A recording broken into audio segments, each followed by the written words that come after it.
Germans were applying with devastating logic the first principle of successful modern warfare. To strike at the enemy's air bases and deny him their use, urgent steps had to be taken to protect the defenses of our aerodromes, and for this purpose the RAF Regiment was formed.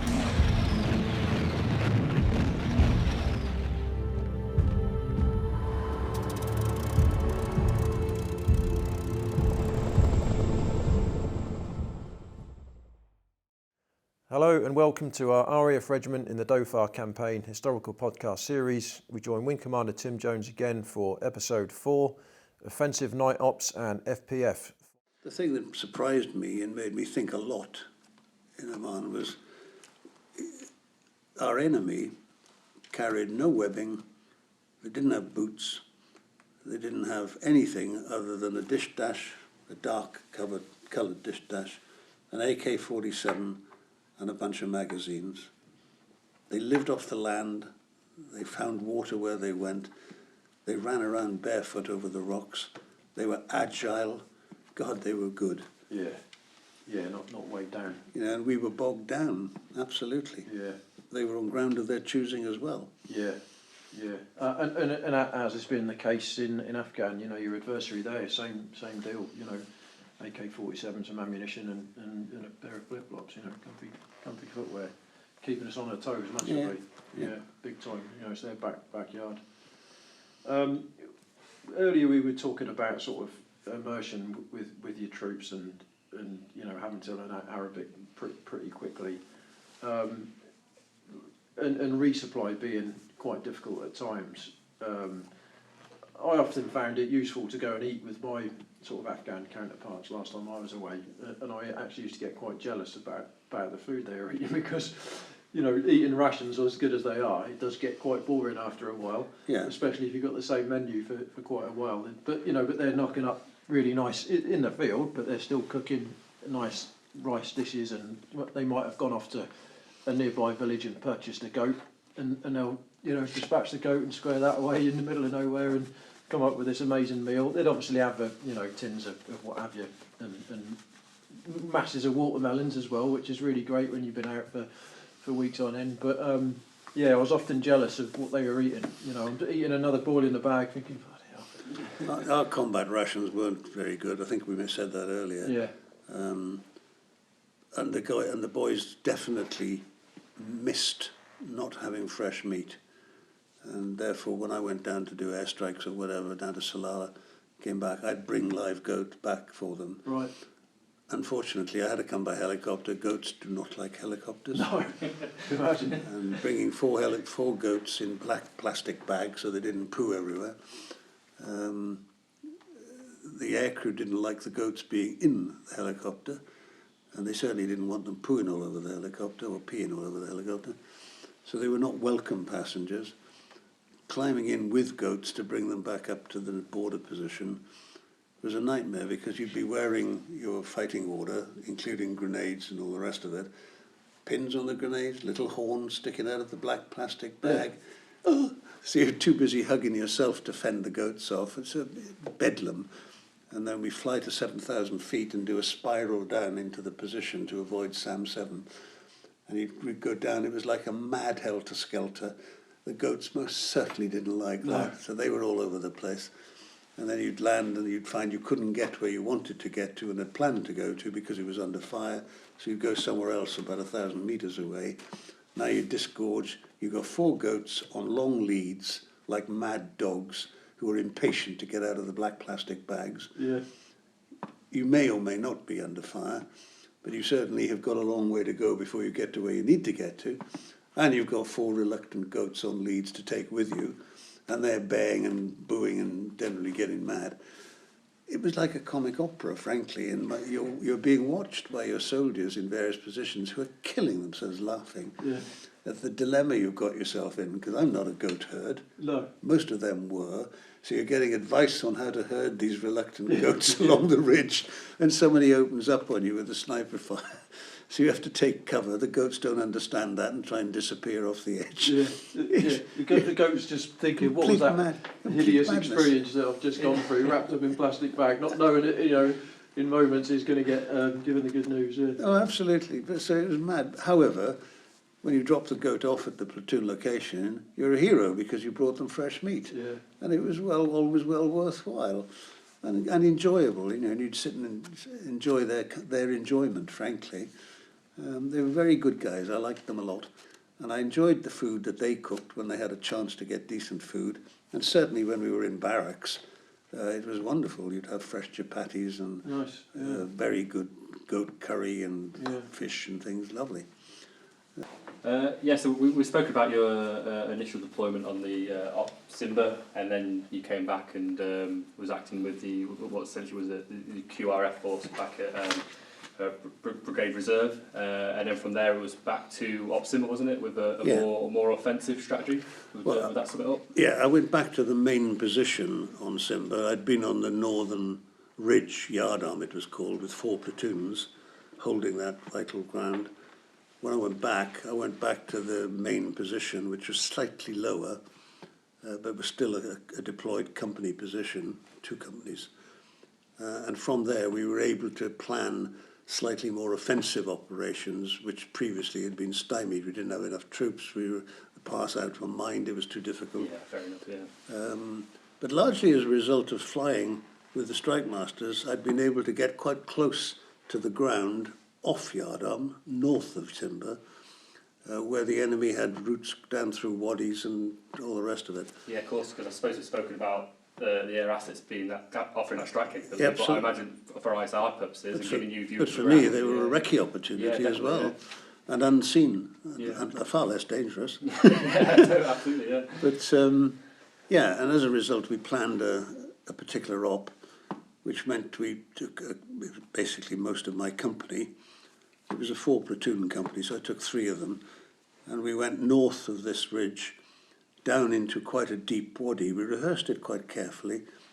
We planned it, and you were very vulnerable because you couldn't get covering fire from anywhere other than indirect fire. So we planned the artillery 4.2-inch mortars, 81mm mortars, and 25-pounders, all to be laid on as a final protective fire, an FPF, onto this location we were going to, and we were going to booby trap that location because it was a crossroads and it was very narrowly defined. You couldn't get off it. Okay. So if they were there, they'd be trapped. So we planned to go down there, booby trap that crisscross roads, and then extract. And the danger point was if anything happened when you were there, obviously, because you were out of support other than indirect fire support. So we made that the FPF. We got there, we dropped off gun groups and so on the way. I remember very clearly because my bearing was due north to get there, and I had the North Star. It was a clear night, so I didn't need to keep looking at my compass. Well, the ground was rough as could be, so you were in danger of falling over all the time. It was very steep, and you were looking for mines, and you didn't want to be on a path. You wanted to use the path for reference, but not actually walk on it. Eventually, we got down close. We'd left the gun groups in position.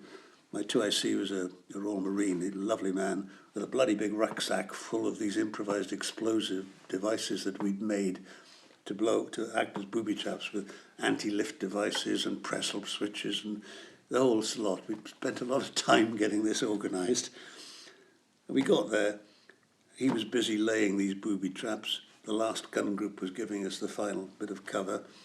I was looking through the Starlight scope, which was a Generation 1 image intensifier. It was black crackle finish with chrome switches of all things, because it had come straight from the factory, and they hadn't sent us the mounting to mount it to a weapon. So you couldn't screw it to your rifle and squeeze the trigger, but what you were pointing at, it was just a telescope. So that meant it was both hands, and you couldn't fire the rifle. So it was really awkward, but it was the only thing we had, which enabled us to see in the dark. And so it was important. We were doing all this, looking through this thing, and when you switched it on, it went, made a great noise which you didn't want, but anyway, that was the risk. And it also projected a green light on your eye, so unless you put the eye cup right over your eye. So you had this extraordinary instrument, black crackle finish, chrome switches, humming away, and a green light shining on your face. And you couldn't fire your weapon, but you were close to the objective. You had this on. John was busy laying all these explosives and cursing, as a Royal Marine does. and two heads came over a rock quite close to us. I mean, within 25, 30 metres. I must admit, I was petrified, frankly, because I didn't know how many others there were. I didn't know whether they'd seen us. And we'd rehearsed being bumped on the objective, and we decided the only thing we could do was to throw grenades, firstly call for the FPF, and that was synchronised. So which, just to confirm, is now laid onto your position? It was laid onto this position where we were laying explosives, because the idea was that we thought we might get bumped just before getting there or on our way out. We didn't expect to be bumped right on it. However, we were there, and we had the synchronised fire plan, which was the long range, the high trajectory, long time of flight 4.2-inch mortar first, the 81 second, the 25-pounders low trajectory second, so everything would land at the same time. So if you pressed 3 times on the pressure switch, no voice, that would be what happened. And sure enough, the only thing to do really, because we couldn't get out of where we were, and we couldn't communicate without giving away we were there, we were too close. So I pressed the pressure switch. And I remember John looking at me in the dark, with his mouth wide open. And I was showing him what I was doing. So he realised that he's got about time of flight, maybe 22 seconds, 23 seconds, before the whole world erupts.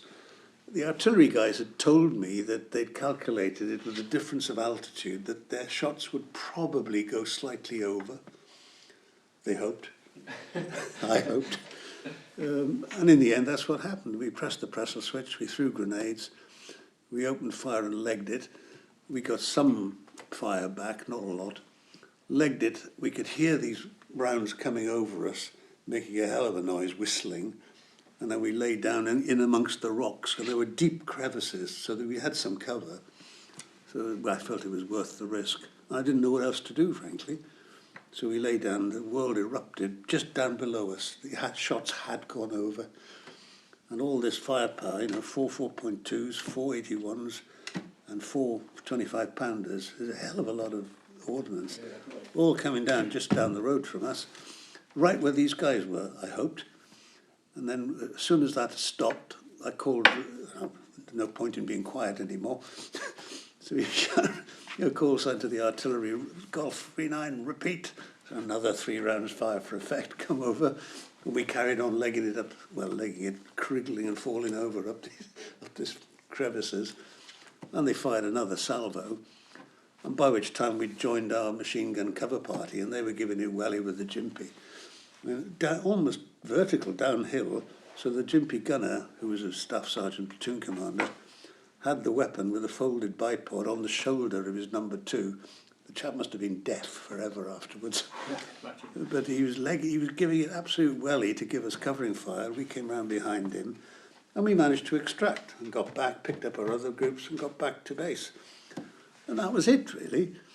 But I think all of us shook for weeks afterwards, because we didn't, it was a bit terrifying, frankly. The noise was horrendous, but the ground was bloody difficult as well, and you kept falling over and stumbling. It was a bit of a shock, but we got away with it, and that was great, and it was a successful operation. We later discovered that we had hit the enemy from a surrendered enemy. But that was certainly fairly exciting. But we did rehearse it. We did go through it with great precision. We timed the flight and all the rest of it. But we couldn't fire the weapons without giving away where we were headed. Yeah, of course not. So it was silently recorded and fingers crossed. And that was one of the patrol actions where you got recognition for your... Yeah, I mean, Yes. yes, the medal was not specifically for that. It was we did quite a lot during that tour, and so it was an overall thing. But that one, I think, probably the colonel was certainly pretty nervous about it, so he was fairly relieved when we got back. Yeah. I mean, you were obviously subjected to lots of, incomers, as they sort of call it there. Yeah, the company took 3,000 incomers over 11 months. Is that sort of stayed with you in any way? You know, that the sort of residual effects of that. No, that's why I'm so completely normal. Yeah, I mean, yes, I mean, for some time afterwards, we didn't know about post-traumatic stress or anything like that. Yeah. I used to wake up in the middle of the night sweating and crawling up the bed and shouting in Arabic. Really? Yeah. Yeah, I think my family thought I'd gone nuts. Yeah. So did I sometimes, I must admit. But yeah, yes, it stayed with me. But I think there was no way of sharing it, if you like, other than talking to other people who'd been there, which we used to do. Yeah. So this sort of support group of people, old veterans now, we were a great support group to each other because we used to talk to each other, get together and generally talk Arabic and remember and pretend it was wonderful and not admit that we were scared to death most of the time. Yeah, no, it's a really important thing to do, isn't it? Yeah, I think so. I think so. I mean, it still is. I've got friends from those days that I see, it's 50 years ago, but they are absolutely friends for the reasons. You knew and they knew you'd do anything for each other. Yeah. Very important. And thank you for listening. If you enjoyed that and would like to hear more, then please tune in for our final episode with Wing Commander Jones, episode 5, Adapting to the Environment.